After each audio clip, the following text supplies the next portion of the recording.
NMMC related एक update आहे की न्यू रिक्रुटमेंट आलेली आहे. त्याचे फॉर्म कसे भरायचे, एकूण पोस्ट बघा 41 पोस्ट आहेत. बघा नवी मुंबई महानगरपालिका एकात्मिक कुटुंब कल्याण सोसायटी याच्यात 15 वित्त आयोगांतर्गत शहरी आरोग्यवर्धिनी केंद्रात रिक्त असलेल्या पदांची पदभरती प्रक्रिया खालीलप्रमाणे तक्तादशीप्रमाणे निव्वळ तात्पुरत्या स्वरूपात प्रति ठोक मानधन तत्वावर. हे कॉन्ट्रॅक्टच्या जागेत 6 मंथचं कॉन्ट्रॅक्ट राहील याच्यामध्ये.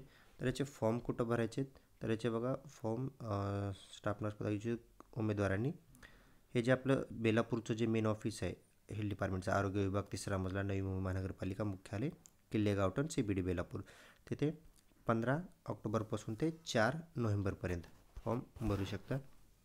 याच्यामध्ये बघा स्टाफ नर्स मेल फिमेल दोन्ही. क्रायटेरिया राहील याच्यासाठी GNM किंवा BSc तुमचं जे कोणतं असेल, आणि रजिस्ट्रेशन कंपल्सरी पाहिजे. एक्सपिरियन्सची गरज नाही इथं, ठीक आहे, एक्सपिरियन्स नसला तरी चालेल. आता हे वय मर्यादा राखीवसाठी 38 आणि राखीव प्रयोगासाठी 43 ही एज लिमिट आहे. ठोक मानधन तत्वावर राहतील. 20,000 पेमेंट राहील याच्यामध्ये. आता कॅटेगरी वाईज जागा किती आहे डिवाईड करून बघा, इथे टोटल 41 जागा आहेत. इथे डिवायडेशन दिले अ जला 6, अ जला 3, विजा 1, ब ज ब, क ला 2, ड ला 1, ठीक आहे, डिवायडेशन दिलेलं आहे. इथं टोटल 41 अशा जागा राहतील टोटल एकूण. याच्यामध्ये आता खाली फॉर्म आहे जे तुम्हाला भरून द्यायचे. याच्यातले जे इम्पॉर्टंट पॉईंट आहेत तेवढे एक्सप्लेन करतो मी. अर्ज करायच्या अनुषंगाने बघा, ही निव्वळ तात्पुरत्या कंत्राटी स्वरूपात 6 महिन्याच्या कालावधीसाठी राहतील. खाली जो फॉर्मॅट दिला त्याच्यातच हा फॉर्म भरायचा आहे. भरायचा कुठं, मी आताच तुम्हाला ॲड्रेस सांगितला होता, हे CBD बेलापूर जो किल्ले गावठण आहे तिथे. हे 15 ऑक्टोबर ते 4 नोव्हेंबरपर्यंत दिलेल्या मुदतीचं भरायचं. त्याच्यानंतर ते घेतले जाणार नाहीत. त्याच्यानंतर एज रिलेटेड 25 एप्रिल 2016च्या शासन प्रकारानुसार जी शेवटची तारीख आहे त्या तारखेपर्यंत तुमचं एज एवढं असलं पाहिजे. आता राखीवसाठी मी सांगितलं 38 म्हणजे ओपनसाठी, आणि रिझर्वसाठी 43. त्याच्यानंतर नेक्स्ट तुमचे जे काही डॉक्युमेंट्स असतील ते प्रॉपर त्याच्यामध्ये अटॅच करायचे. ठीक आहे, आता मी शॉर्टमध्ये एक्सप्लेन करतो. तुमचं जे 10वी 12वी मार्कशीट, डोमेसाईल, नॉन क्रिमिनल जर कॅटेगरीतून भरत असाल, तुमच्या कॅटेगरीला NCL असेल तर ते, ठीक आहे, सर्व बरोबर तिथे अटॅच करायचे. त्याच्यानंतर EWS असेल तर EWSमधून फॉर्म भरत असेल तर ते अटॅच करायचं. त्याच्यानंतर शैक्षणिक अर्हता तुमचं जे फायनल डेट आहे त्याच्यापर्यंत तुमची शैक्षणिक अर्हता, रजिस्ट्रेशन हे सर्व कंप्लीट पाहिजे. त्याच्यानंतर मान्यताप्राप्त विद्यापीठातून झालेली पाहिजे, ओपन युनिव्हर्सिटीचं वगैरे ॲक्सेप्ट केलं जात नाही. त्याच्यानंतर अनुभव, शैक्षणिक अर्थ येतं. आता इथं एक्सपिरियन्स कंपल्सरी नाही आहे, तुम्हाला ॲड करायचं असेल तर करू शकता, पण एक्सपिरियन्स काही कंपल्सरी दिलेला नाही आहे. तर तुम्हाला एक्सपिरियन्स ॲड करायचे तर तुम्ही ते करू शकता. त्याच्यानंतर MSCIT पाहिजे. लहान कुटुंबाचं प्रमाणपत्र, मी ह्याच्या आधी पण फॉर्म टाकलेला होता ग्रुपवर, ते जस्ट हाताने भरून द्यायचं असतं, बाकी काही नाही. त्याच्यानंतर तुमचा फोटो चिटकवायचा तिथं. त्याच्यानंतर आता ह्याचे जे गुणांकन पद्धतीनुसार उमेदवाराची निवड करण्यात येईल. याची काही एक्झाम नाही होणार. तुमचे जे एज्युकेशनचे मार्क्स वगैरे आहेत तुमचे, डिग्रीचे किंवा GNMचे, त्याच बेसवर तुमचं सिलेक्शन होईल. तर इथं एक्झाम वगैरे होत नाही याच्यामध्ये. त्यानंतर जे काही अपडेट राहील तुम्हाला हे वेबसाईटवर त्यांच्या NMMC.gov.in ह्या वेबसाईटवर तुम्हाला अपडेट करण्यात येईल.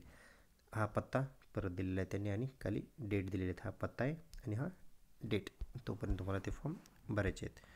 इथं आवश्यक कागदपत्र काय काय डॉक्युमेंट्स लागतील ते सांगितले तुम्हाला. वयाचा पुरावा, 10वीचं प्रमाणपत्र लागेल. शैक्षणिक अर्हता प्रमाणपत्र म्हणजे तुमचे GNM BScचे सर्व documents, first year, second year, third year, ठीक आहे. त्याच्यानंतर रजिस्ट्रेशन.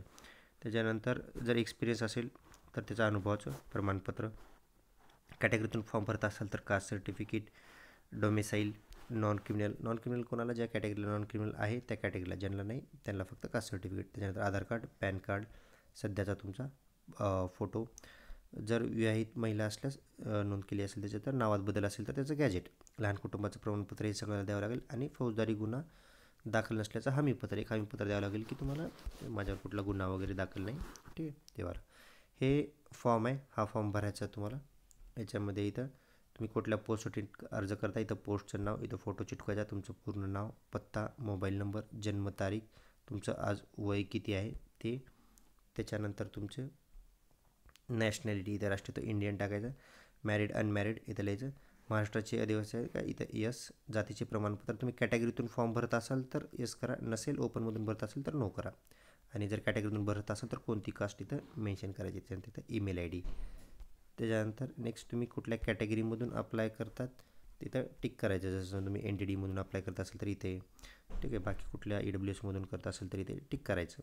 त्याच्यानंतर तुमची शैक्षणिक अर्हता, तिथे तुमचं 10वी-12वी तुमचं एज्युकेशन जे GNM BSc जे काही झाले ते सर्व इथं, कधी परीक्षा झाली, कुठल्या बोर्डमधून झाली, युनिव्हर्सिटी, त्याच्यानंतर इयर, फायनल इयरचे मार्क्स, किती मार्क्स मिळाले आणि टक्केवारी हे इथं मेन्शन करायचं. त्याच्यानंतर एक्सपिरियन्स, जर एक्सपिरियन्स असेल तुम्हाला इथं तर एक्सपिरियन्स इथं भरायचं. कुठल्या हॉस्पिटलला, संस्थेला जिथं काम केलं ते काय होतं, शासकीय होतं, गव्हर्नमेंट, प्रायव्हेट, ते इथं मेन्शन करायचं. आणि कधीपासून कधीपर्यंत डेट आणि एकूण टोटल किती अनुभव आहे तुम्हाला तो तिथं मेन्शन करायचं. तुम्हाला ह्या कोणत्या भाषेत, मराठी, हिंदी, इंग्लिश, इथं टिक करून टाका तिन्ही पण ह्याला, ठीक आहे. बोलणे, लिहिणे इथं. आणि कोणताही गुन्हा वगैरे नाही आहे तुमच्याबद्दल तर इथं नाही करा. त्याच्यानंतर सत्यप्रती जोडलेले आहेत. इथं तुम्ही जे डॉक्युमेंट्स अटॅच केलेत फॉर्मसोबत ते इथं मेन्शन करा. समजा तुमचं डेट ऑफ बर्थसाठी केलं आहे, 10वी-12वी मार्कशीट, एज्युकेशनचे, रजिस्ट्रेशनचे, तर इथे मेन्शन करायचं की काय काय तुम्ही डॉक्युमेंट मेन्शन केले, ते ठिकाण, डेट आणि ते तुमची सही करायची, ठीक आहे. आणि हे लहान कुटुंबाचं आहे, ह्याच्यात पण फॉर्मॅट, ठीक आहे. हा फॉर्मॅट तुम्हाला सर्वांना भरून द्यावा लागेल. हा फॉर्मसोबत भरून द्यायचा, ठीक आहे. तुमचं नाव, ॲड्रेस, याच्यामध्ये मुलं किती आहेत आजच्या रोजी, इथं दिनांक, सही करायची, ठीक आहे. हा फॉर्मॅट फक्त भरून द्यायचा आहे. आणि हे फौजदारी गुन्हा दाखल नसल्याबाबतचं हमीपत्र, हे हमीपत्र द्यायचं तुम्हाला. इथं नाव, वय, कुठं राहतो, या पत्त्यावर किती वर्षापासून राहतो, तुमच्यावर कोणता फौजदारी गुन्हा वगैरे दाखल नाही ते, आणि इथे सही करायची तुमची, ओके. तर हा फॉर्मॅट आहे, हा फॉर्म आहे. तुम्हाला हा सर्व ग्रुपवर मी टाकेन. तुम्हाला हे PDF ग्रुपवर मिळेल. इथून तुम्ही ज्याला कोणाला फॉर्म भरायचा असेल याची प्रिंट काढू शकता ह्या फॉर्मची, आणि हे फॉर्म भरून हा जो पत्ता मी सांगितला होता तुम्हाला, या पत्त्यावर दिलेला तुम्ही फॉर्म पाठवू शकता, ठीक आहे. याच्या व्यतिरिक्त काही डाऊट्स असतील तर डिस्क्रिप्शनमध्ये लिंक आहे ग्रुपची, तर जॉईन करून विचारू शकता. तुम्हाला ग्रुपमध्ये हे PDF मिळेल, तिथं तुम्हाला डाउनलोड करता येईल.